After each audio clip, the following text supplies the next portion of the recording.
Orígenes, afirmaciones y respuestas.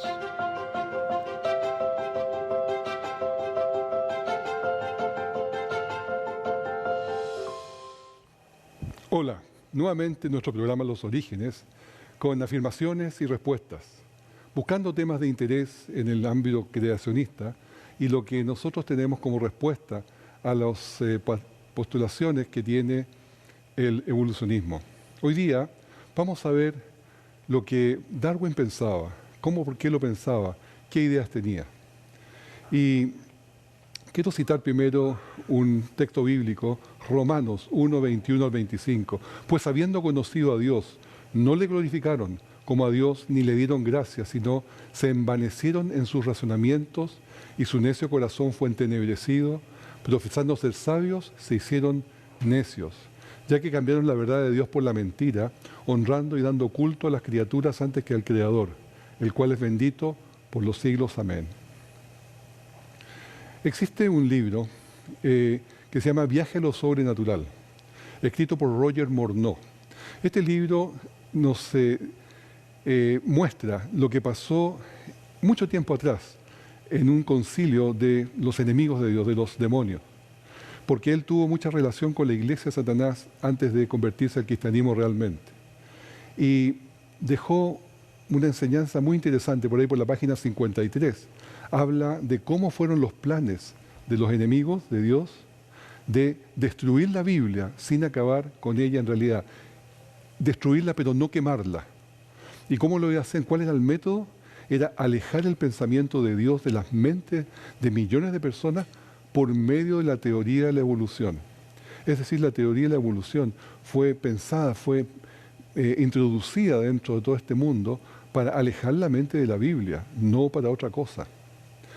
Durante los últimos 50 años hemos tenido una fuerte indoctrinación de la evolución. ¿Ha dado resultado esto en la educación, en los medios, en las universidades? Ciertamente que sí. Génesis del 1 al 11 hoy día en muchas iglesias es una fábula, un mito, una leyenda. La evolución humanista atea tiene plena aceptación en el mundo de hoy día, en la educación, como decía, en la televisión, en las publicaciones científicas principales. Dios no existe, simplemente. Y la evolución teísta, que es una mezcla de religión y evolución, como que Dios ocupó la evolución para hacer su creación, también está presente en muchas iglesias. Y lo peor, yo creo que ellos hacen más daño que lo que hace la evolución humanista atea. Los medios de comunicación dicen que la teoría evolucionista darwinista explica acabadamente la complejidad de los seres humanos, que también la evidencia respalda completamente el darwinismo y que todos los científicos del mundo creen en la veracidad de la misma. Y saben, nada más lejos de la verdad. Eso no es verdad. Hay una cantidad enorme de científicos que disienten completamente de este pensamiento. Y aquí tenemos una lista de ellos, que son páginas y páginas de científicos, todos con nivel de doctorado, muchos de ellos en biología, muchos de ellos en ciencias muy atingentes a este tema, y que absolutamente rechazan la idea darwinista. La evolución realmente se protege de otras ideas. Es el paradigma de la evolución. Hay que pertenecer a ello, porque si no, uno se puede perder de muchas cosas, como premios Nobel, como importantes puestos en las universidades o importantes puestos de trabajo, fondos para investigar, tiempo para telescopio, en fin, muchas partes hay una discriminación para aquel que no piensa con esa idea. El paradigma se defiende y la verdad que nadie puede criticarlo y quedar tan suave. Esto lo dice muy bien Ben Stein en un documental de ya hace unos cuantos años, se llamaba Expel. Ahora, la evolución teísta, cuando se trata de hacer coincidir la Biblia y la evolución, adivinen cuál pierde. La que gana todas las tijeras y todos los cortes y todas las rayas es la Biblia, no la teoría de la evolución. Por lo tanto, la evolución teísta tiene que hacer mucho daño a la escritura para poder sustentarse en las dos partes. Hay un escritor, un doctor en realidad, en biología, que se llama el doctor John Ashton de Australia. Y él dice que en su libro Evolución Imposible, habla sobre ¿Qué es lo que ha pasado en el mundo darwinista? Dice que en julio de 2008, los 16 principales científicos evolucionistas se reunieron en el castillo de Altenberg, en Austria, con el objeto de discutir las serias amenazas que tenía la ciencia de la evolución. Destacaron los científicos que si se rechazara la selección natural, o sea, si irrelevante del proceso evolucionista, la teoría de Darwin estaría muerta. Jerry Fodder dijo, básicamente no creo que haya alguien que sepa cómo funciona la evolución. Esta declaración está muy lejos de las declaraciones que se encuentran en los textos de biología y en los museos de historia natural. Más aún, nadie sabe cómo funciona la evolución, porque nadie la ha observado.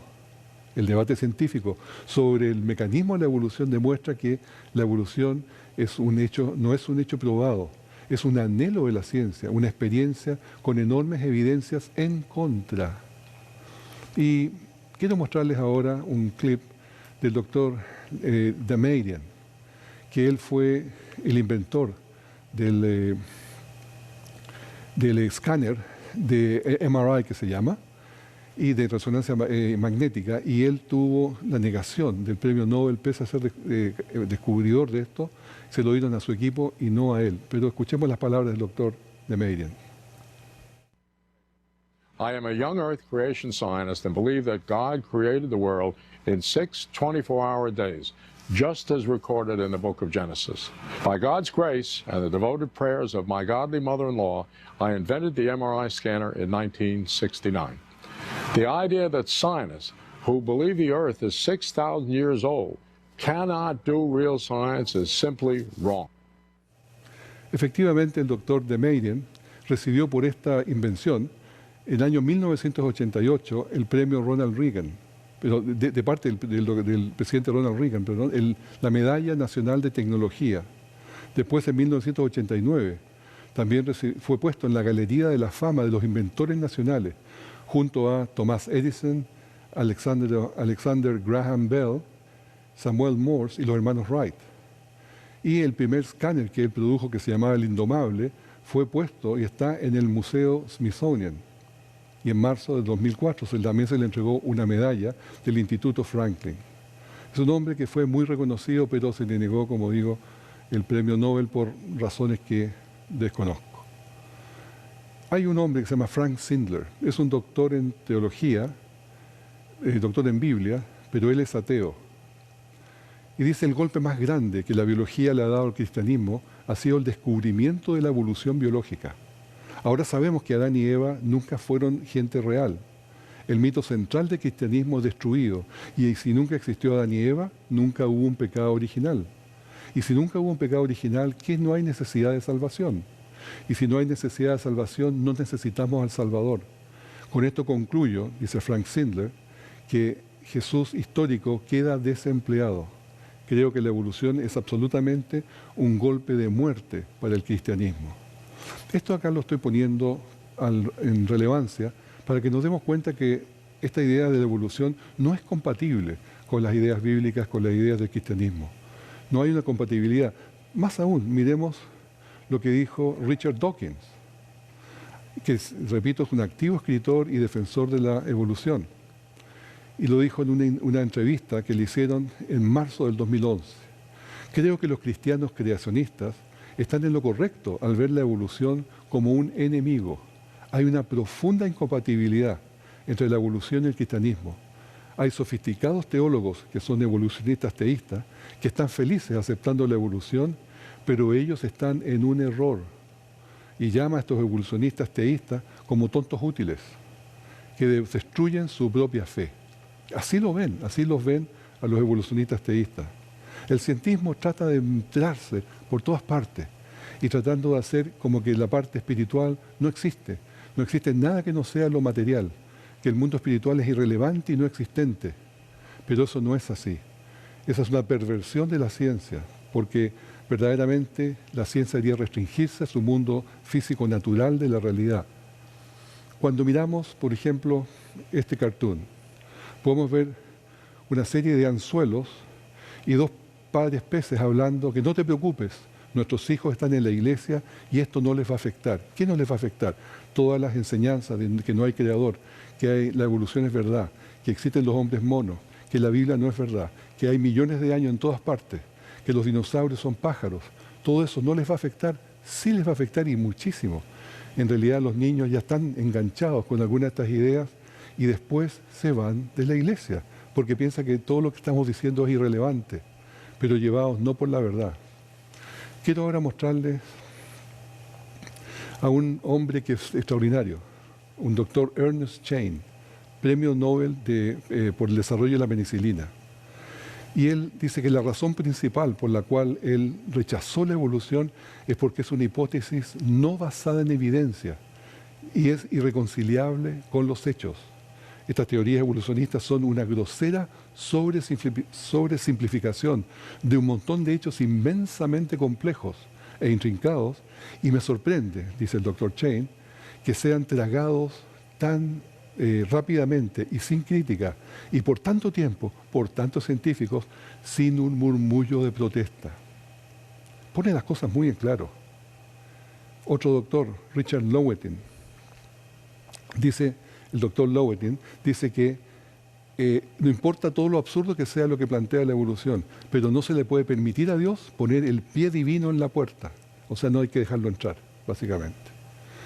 Otro destacado hombre, el doctor Alan Sandage, el doctor en astronomía, que continuó el trabajo de Edwin Hubble y visto como uno de los cosmólogos más grandes que ha existido. Él dijo que un evento sobrenatural que no puede ser explicado por la física es lo que se ve en el universo. Simplemente tiene que necesitarse un creador inteligente para esto. Y dice que muchos científicos que él conoció se dan cuenta de esto, pero no se atreven a hablarlo porque les da vergüenza y saben que lo oprobio es muy severo de aceptar a un Dios. O este promitente ateo, el señor Anthony Flew, él fue un hombre que desde sus primeros años fue el principal opositor de la creación. Y él era destacado por combatir a los creacionistas en foros, y era el que llevaba justamente la bandera contra la creación. Pero llegó un momento en que dice que el ADN le mostró tan claramente la complejidad más increíble que tenían los sistemas requeridos para producir la vida, que una inteligencia tuvo que intervenir para que los elementos de diversas partes se juntaran. Y de hecho, el descubrimiento de la fe y de lo divino de él fue a través del conocimiento, a través de la razón más que de la fe. Y él se convirtió, por cierto, en una persona creyente en un ser superior. Ahora quería mostrarles otro científico, para que vean que los científicos sí creen en Dios, sí son perfectamente consistentes con todas estas posiciones de un Dios creador y un Dios diseñador. Y ese se llama Stuart Burgess. Dr. Stuart Burgess, Professor of Design, Engineering Design at Bristol University in England. Now, he invented, designed a double-action worm gear set for the 3 hinges of the robotic arm on a very expensive satellite. And if that had not worked, if that gear set had not worked, that whole satellite would have been useless. Yet Dr. Burgess is a biblical creationist who believes just as I believe. Now, think about this for a moment. Are scientists like Dr. Burgess, who believe in creation, just as I do, a small minority in the scientific world? But let's see what he says about scientists believing in creation. I find that many of my colleagues in academia are sympathetic to the creationist viewpoint, including biologists. However, they are often afraid to speak out because of the criticisms they would get from the media and atheist lobby. I agree, that's a real problem today. We need to have freedom to be able to speak on these topics. ¿Ven ustedes lo que dice el doctor Burgess? Que ellos están temerosos de poder hacerse notar de que ellos tienen un pensamiento espiritual de un Dios, de un creador inteligente. Veamos un poco de Darwin. Darwin tuvo para hacer sus trabajos, para hacer su investigación más de campo, ese microscopio óptico. Por supuesto que podía ver hasta el nivel de la piel solamente. Y cuando hizo su viaje en 1831 alrededor del mundo, tenía eso para hacer su investigación. Después escribió su libro por muchos años, casi 20 años después escribió su libro, pero fue aportando información paso a paso y teniendo muchas opiniones de otras personas. Ahora, piensen lo que podía ver con ese microscopio óptico. solamente a nivel de la piel. Él pensaba que la célula era solamente un corpúsculo como de gelatina, sin mayor información, sin mayor peso. Pero hoy día con el microscopio electrónico podemos ver a nivel microscópico, podemos ver absolutamente al nivel más pequeño que puede existir en la célula, o en este caso en los organismos. Y podemos ver también que este microscopio electrónico nos da, por ejemplo, una visión de la célula ampliada de 1.000 millones de veces ampliado cualquier cosa que se vea. Es decir, cuando estamos viendo una célula, por ejemplo, es como ver una ciudad ampliada más o menos en 20 kilómetros, una ciudad de 20 kilómetros de diámetro, con todos sus detalles internos, de una complejidad sorprendente. Y se ve allí todas las actividades que suceden dentro de la célula, la cantidad enorme de sistemas complejos que hay y de sistemas absolutamente increíbles en su diseño. ¿Cómo podemos pensar entonces que Darwin pudo conocer algo dentro de la célula si pensaba que era una gelatina que no tenía mayor función? Es porque no tenía la información. Siempre me pregunto, ¿qué habría dicho Darwin si hubiese conocido esto, esta información que tenemos hoy día? ¿Habría sostenido igual su teoría? El origen de las especies fue publicado el 24 de noviembre de 1859. Darwin decía que la selección natural no puede hacer nada hasta que ocurran fortuitamente las variaciones favorables. Ese era el mecanismo que tenía él, variaciones favorables. Hoy día en el neodarwinismo, las variaciones favorables son las mutaciones y sería el medio por el cual el organismo puede evolucionar. Más tarde, la selección natural eliminaría los errores, que es el sistema. Pero, ¿acaso estas mutaciones son de bien? No, todo lo contrario, son dañinas o a lo menos neutros. Pero siempre es pérdida de información. Por ejemplo, podemos ver estos animales. Este tigre de la izquierda es un tigre con mutación, es albino, porque no tiene la información para producir la melanina. Por lo tanto, es un tigre blanco. O estos otros animales que tienen doble cabeza, es de un defecto por la mutación, que se produjo un defecto de doble cabeza del cerdo, doble cabeza del ternero, 6 patas de esta oveja y un cocodrilo con 2 cabezas. O otro ejemplo, serpiente con 2 cabezas, un sapo con 6 ojos, un pollo pelado, un cocodrilo albino y un gato con 2 caras también. O este otro ejemplo en los humanos, que es más dramático, más cercano. Niños con síndrome de Down, albinismo, progeria, o Hutchinson-Gilford, labio leporino, fibrosis quística, hemofilia, distrofia muscular, daltonismo, enanismo, gigantismo. Más o menos se han calculado que hay 1000 enfermedades que se debe al problema de mutaciones. Ahora, ¿aumenta la información? ¿Da beneficio? En absoluto, es todo lo contrario. Sin embargo, miren lo que dice el Museo de Historia Natural en la ciudad donde yo vivo, Melbourne, Australia. Dice, las mutaciones son cambios en el ADN que son errores maravillosos, que causan nuevas variaciones. Los errores se cometen cuando el ADN es copiado, y ahí lo deja. Pero eso nadie puede decir que es verdad, porque no son errores maravillosos, son errores que producen daño. Por lo tanto, adaptación completamente cierta. Suceden cambios en la naturaleza con pequeños cambios, coloración, altura, pelaje, dentro de una especie. Pero macroevolución, que una especie se transforma a otra, nunca. Eso jamás sucede. Nunca se ha visto, el registro fósil mostró jamás un fósil intermediario. Por lo tanto, la fórmula de Darwin de mutación más selección natural igual a evolución no funciona. Especialmente quiero destacar lo siguiente. Especiación o adaptación no es evolución.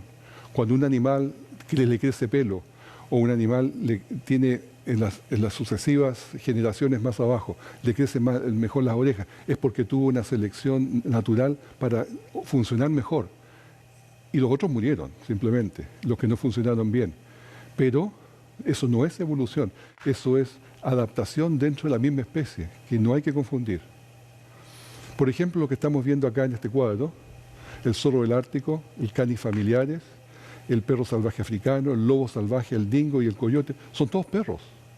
todos perros que han salido de un perro ancestral y se fueron especializando por su medio ambiente donde viven. Será la nieve, será la estepa africana o será el bosque americano, en fin, el dingo australiano en el desierto. Cada uno fue buscando su especialización. Eso no es evolución, eso es adaptación. Y la adaptación se da solamente, opera a nivel del fenotipo, no del genotipo. ¿Me explico un poco? El genotipo es la información genética. El fenotipo es la información que se da externa. Si la persona es más alta, más bajo, más gordo, más rápido, más lento. Y el león, que se va a comer un animal, no le interesa el ADN, le interesa que sea lento y gordo. Así que toda la selección natural opera a nivel de fenotipo. Ahora, de los perros, aquí podemos ver el mismo ejemplo. Todos los perros provienen de ese perro ahí, que es el lobo ancestral que subió al arca y trajo toda esa información genética. Pero también se puede hacer al revés. Cuando después que se han diseminado y se han abierto debido a adaptación, se puede volver a traer al medio, es decir, unir dos animales que están ya diferentes y hacerlos en laboratorio un animal común. Por ejemplo, tenemos el caballo y el burro. Entre los dos podemos sacar una mula, que es una mezcla entre los dos. O podemos sacar entre la cebra y el caballo, o la cebra y el burro, estos ejemplares. Un zonki o un sors. Un sors, que sería caballo-cebra, y un zonki, que es una cebra-burro. Son perfectamente unidos, se pueden reproducir nuevamente porque ellos vienen de la misma línea, de la misma familia. Y esa es la gran demostración, cuando vienen de la misma familia, se puede hacer eso. Si no, no se puede, porque no son de la misma especie. Aquí se puede, por esa razón. Y eso confirma que se puede.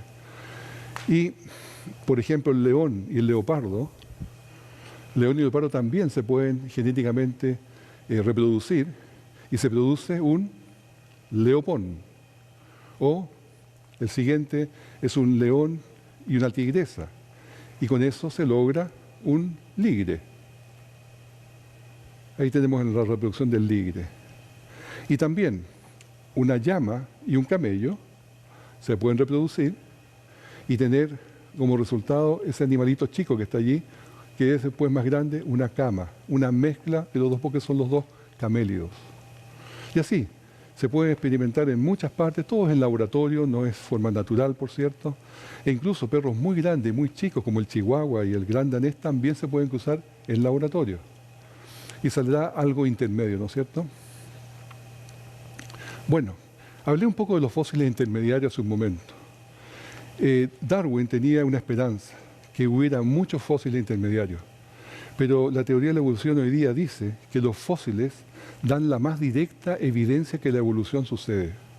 Los fósiles proveen un registro real de la vida pasada de la Tierra, así que los cambios en el tiempo, la evolución, pueden observarse en el registro fósil. ¿Será eso verdad? Lo que realmente se mira en el registro fósil es esto.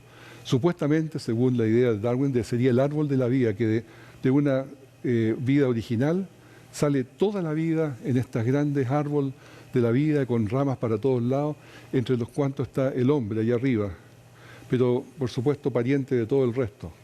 ¿Es eso lo que se ve en el registro fósil? No. Esto es lo que se observa realmente en el registro fósil, lo que está en la derecha, que son especies paralelas, cada una de ellas saliendo de un momento del Cámbrico, de la explosión cámbrica, y vienen, a veces se empiezan a separar porque esas son la especiación, esa es la adaptación que van teniendo y se van separando, tal como acabamos de mostrar. Por lo tanto, esto es lo que se observa y lo otro es simplemente un buen deseo, nada más. Darwin decía, todas las especies vivientes están conectadas con especies anteriores, así que los eslabones intermediarios y transicionales deben ser muy numerosos. ¿Es verdad? Bueno, sus mismos adherentes lo contradicen. El doctor Colin Patterson, profesor de paleontología del Museo Británico de Historia Natural, ya fallecido, dijo en su libro Evolución, es duro contradecir cuando la gente dice que no hay fósiles de transición. Quisiera mostrar una sola foto de un organismo que se deriva de otro. No hay tal organismo que uno pueda argumentar y usar. Les quiero mostrar ahora un ejemplo de un fósil que fue tomado como una gran demostración de que los animales habían salido caminando, los peces habían salido caminando hacia la playa. Y este de acá, se llama el celacanto. Y él tiene, ¿por qué se tomaba esto? Lo encontró en una cantera de Alemania y se suponía que estaba extinguido, bien digo, por 60 millones de años ya. ¿Y por qué era esta idea de que era la transición?